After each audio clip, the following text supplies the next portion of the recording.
سلام بچه‌ها، امیریو هستم و خوش اومدید به اولین ویدیوی آموزشی از چنل گیتار کلاسیک. تو این ویدیو میخوایم ریتم دوچار راک رو به 4 فرم و 4 روش اجرا کنیم. امیدوارم این ویدیو خوشتون بیاد. کانال ما رو سابسکرایب کنید، کلی آموزش‌های خفن از گیتار براتون میذاریم. لایک و کامنت فراموش نشه. اگه سوالی پیشنهاد دارید حتما تو کامنت ها بنویسید. بریم سراغ ویدیو.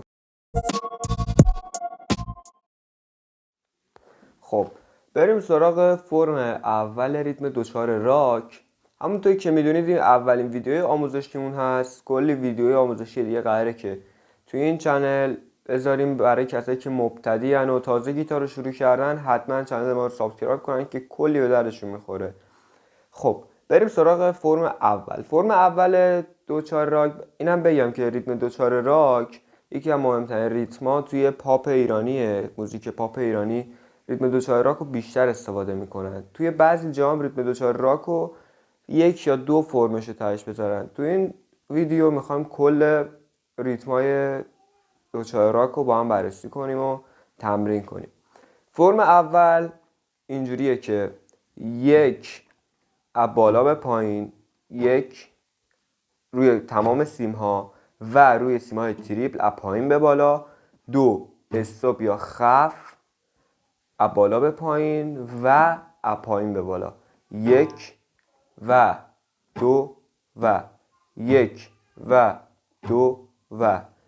خب یه بار اجرا کنیم. یک و دو و یک و دو و یک و دو و یک و دو و یک و دو و یک و دو و یک و دو و. همینجوری تمپو رو میبرید بالا. این اولین ریتمشه، راحت ترین ریتم دوچار راک هستش. اینو یاد بگیرید، بقیه ریتما تقریبا رو پایه همینه. پس یه بار دیگه اجرا میکنیم. یک از بالا به پایین روی تمام سیم ها و از پایین به بالا روی سیم های تریپل، دو خف یا استوپ و از پایین به بالا، یک و دو و.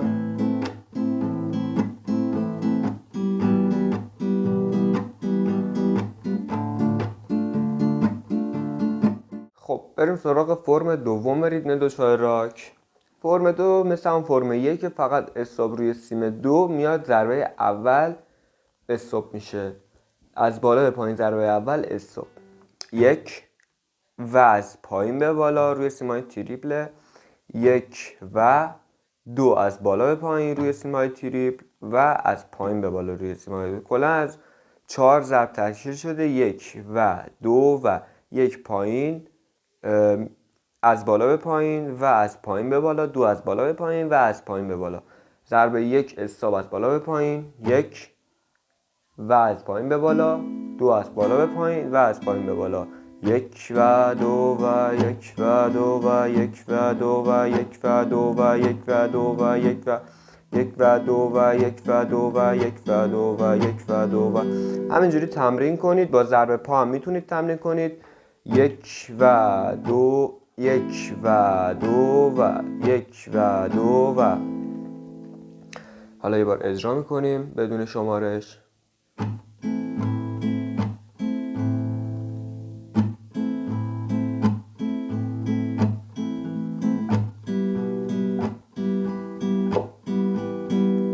بریم سراغ فرم سوم ریتم دوچار راک که میشه چی؟ میشه 8 تا ضربه تشکیل میشه، از پایین بالا پایین بالا، از 8 تا ضربه تشکیل میشه.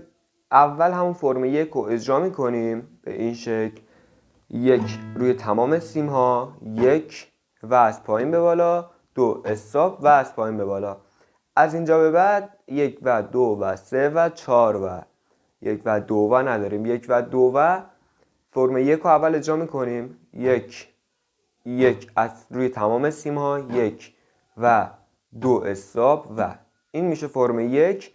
سه که از بالا به پایین اجرا نمی کنیم و از پایین به بالا روی سیمای تریپل، 4 دوباره استاپ و از پایین به بالا.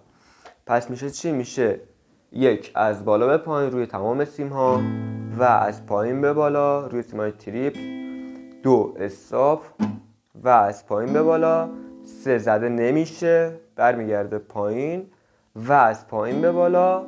4 استاپ و از پایین به بالا.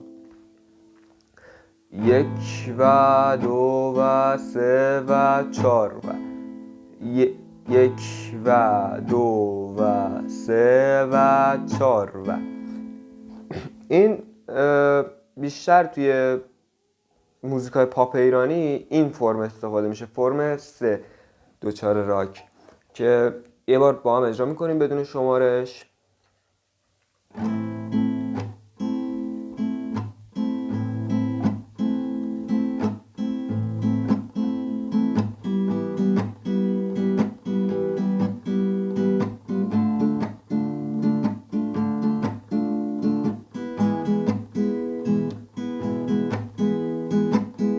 بریم سراغ فرم چهارم و فرم آخر ریتم دو 4 راک.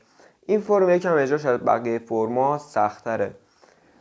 عکس ریتما رو هم فرما رو هم در آخر ویدیو براتون میذارم که یه با یه اسکرین شات راحت بتونید تمرین کنید. خب بریم سراغ فرم 4 ریتم دو 4 راک که ضربش اینجوری میشه. تا 8 تا ضرب تشکیل میشه، 1 و 2 و 3 و 4 و حالا بریم اجراش کنیم. 1 از بالا به پایین روی تمام سیم ها و زده نمیشه برمیگرده بالا. 2 استاپ از بالا به پایین و از پایین به بالا. دوباره 3 زده نمیشه و از پایین به بالا. 4 استاپ از بالا به پایین و از پایین به بالا. حالا یه بار اجرا میکنیم. 1 و برمیگرده بالا. 2 استاپ و 3 زده نمیشه و بالا. 4 استاپ و بالا. 1 و 2 و 3 و 4 و 1 و 2 و 3 و 4 و 1 و 2 و 3 و 4 و 1 و 2 و 3 و 4 و 1 و 2 و 3 و 4 و